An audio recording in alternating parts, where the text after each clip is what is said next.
WWE Raw had some good news with the ratings as it delivered its best viewership since WrestleMania weekend. However, the quarter-by-quarter hours do not look as good, especially for the main event and for Drew McIntyre. Welcome back, guys, to Fog Wrestling.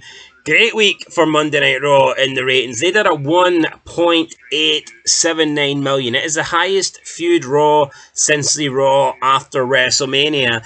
But looking at the quarters, how much higher could this show have been? We could have been looking at a show at least in the 1.9 million territory, or even close to 2 million had the last couple of quarters not dragged down the ratings. So up until quarter 11, there was no quarter under 1.8 million. And then unfortunately, in the last two quarters, a couple 100,000 people tuned out for whatever reason, despite knowing that they were getting this Money in the Bank qualifier. And again, the Money in the Bank qualifier match, it starts in the 11th quarter, and I just don't think people really want to see a long match to end the show that is predictable. We probably already knew that Drew McIntyre was going to win this. Eli Dragunov is not a main eventer. No matter how much you try and force him down our throats, he's not a main eventer. This match, for me, I would have preferred it if it was just Sheamus versus Drew, but at the same time, it was predictable. Did it really matter? No matter what happened, I think Drew McIntyre was going to win this anyway. Personally, I would have saved Rey Mysterio versus Dominic for the main event. That to me makes more sense because you've got the whole Judgment Day and Liv Morgan angle with that as well. Now it's different if CM Punk's returning, then by all means, Drew McIntyre, Money in the Bank qualifier, put him on last. But this match was predictable. We already knew Drew was going to win, and it looks like people tuned out for that reason. But let's start at the beginning. Quarter 1, 8 o'clock to 8:15. It was Jey Uso kicking off the show, Chad Gable with a live promo, and then we got the Wyatt 6 coming out from the crowd. Now, this actually was the highest rated quarter of the show, 2.040 million. So this was the highest rated quarter and the highest rated demo as well.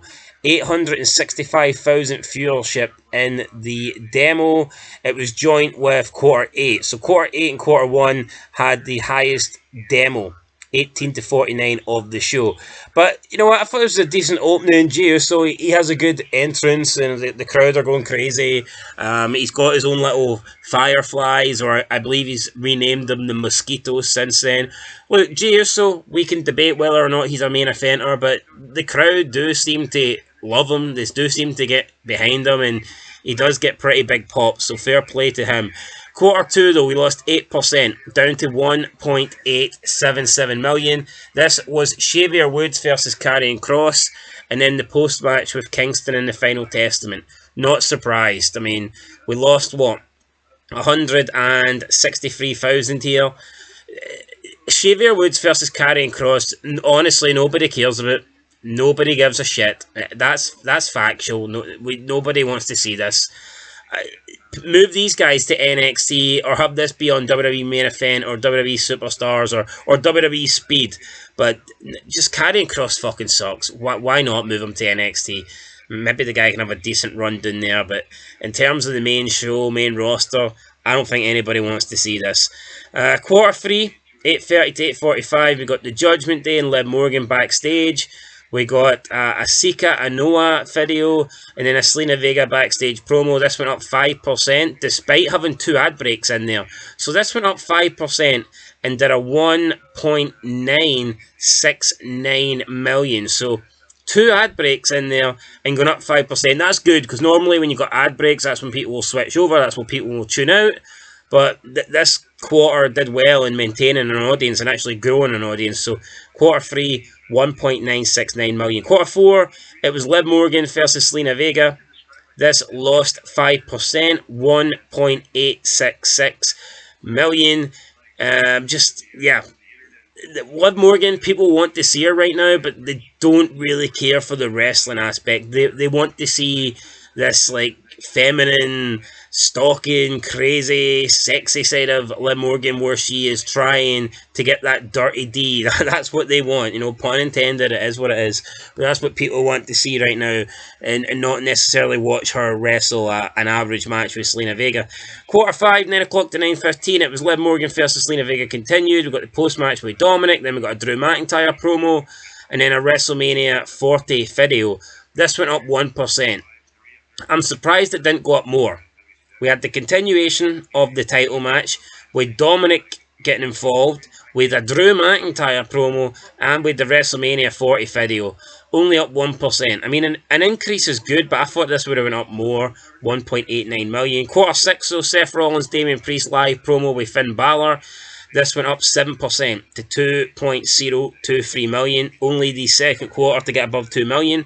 But it's good to see Raw now getting quarters above 2 million again. So it shows you that they're doing something right. Because for a long, long time, we were seeing Raws with quarters getting nowhere near 2 million. And now they're getting quarters, multiple quarters with over 2 million views. So they're going in the right direction, no doubt about it. Quarter 7, 9:30 to 9:45, Dakota Kai versus Zoe Stark versus Ivy Nile in the qualifier. Then the Bo Dallas and Uncle Howdy video. This lost 3%, down to 1.956. Quarter 8, 9:45 to 10 o'clock, it was Chad Gable and Otis Angle. And then Rey Mysterio versus Dominic. This went down 1% to 1.932. 2 ad breaks in here, so impressive, I guess, only going down 1% despite the 2 ad breaks. But there was a slight increase in the demo, and quarter 8 had the highest key demo, joint with quarter 1. So people were tuning in to see Rey Mysterio versus Dominic in quarter 8. Quarter 9, 10 o'clock to 10:15. It was a continuation of the Mysterio match with Liv Morgan getting involved. Then we had a Sheamus promo and a Sami Zayn promo. No change here. It stayed at 1.932. So consistent. Same amount of people tuned in. Same with the demo. The demo didn't go down either. So this quarter held interest. Quarter 8, quarter 9. People were tuning in to see what was happening. Nobody left. Quarter 10, 10:15 to 10:30. Sami Zayn, Braun Breaker live promo. We had a Damage Control backstage and then a Bloodline recap. This went down 5% to 1.834 million. Quarter 11, 10:30 to 10:45. It was the Dragunov promo. Sheamus versus McIntyre versus Dragunov. This lost 11%, down to 1.64 million. And then in quarter 12, Sheamus versus Drew McIntyre versus Eli Dragunov. With the McIntyre winning promo after the match, lost another 3%. And this was 1.583 million. So quarter 12 finished 300,000 down on the overall rating. So that is a concern. Going into the last hour, WWE Raw was doing a quarter of 1.932, and by the end of the show, they were at 1.583. So about 350,000 viewers lost from the beginning of the third hour to the end of the third hour. And it's a shame because consistent-wise, this Raw was really consistent from quarter 1 through to quarter 10. There wasn't a lot in it. So, albeit, yes, quarter 10 up to that point was still the lowest quarter. So even if you take quarter 10 away, from quarter 1 through to quarter 9, so from 8 o'clock through to 10:15, Raw started at 2.04 million, and at quarter 9 it had 1.932 million. So very, very consistent there, but 100,000, give and take. And then after that, we see a loss of like 350,000. Disappointing in the end there that the main event just couldn't hold interest. But again, like I said, Drew McIntyre, him and Punk are doing good stuff. But the problem is, it's not must-watch TV because you know that you're not going to get anything for like a month at a time. When will CM Punk return? We don't know that. So if you had CM Punk and Drew McIntyre on both shows, or at least on the same show every week, I'm sure this number would be doing better. But people know right now that Punk ain't going to come back anytime soon. They know that they don't need to sit and watch the main event because it's predictable that McIntyre will win. If you knew Punk was in the arena, if you knew Punk was in the building, I guarantee you more people would stay tuned because they would think that something could go down. We could see CM Punk, Drew McIntyre. We could see the next chapter in this rivalry. But right now, I mean, we're getting nothing. We're getting something good, and then they're taking a few weeks off or a month off until we get the next thing good. And that's not how you do television, man. Everything needs to be must watch, and that's the problem with some of these angles and storylines.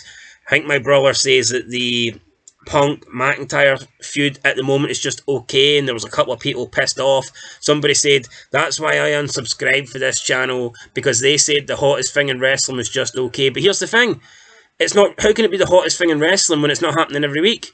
You look at McMahon and Austin. Could you imagine if McMahon and Austin only interacted every 6 weeks? How shit would that have been? You knew every single week tuning into Raw, you were going to get something new. You were going to get a confrontation. You were going to get something featuring Vincent Kennedy McMahon and Stone Cold Steve Austin. With CM Punk and Drew McIntyre, you're waiting weeks and weeks and weeks for the story to, carry on, continue. So that's why, guys. Anyway, there you go. Raw quarters, decent numbers, decent show, decent rating. Just a shame the last few quarters let the red brand down, but is what it is. Predictable match in the main event. I think it was always going to happen. I'll catch you guys in the next one. Until then, peace.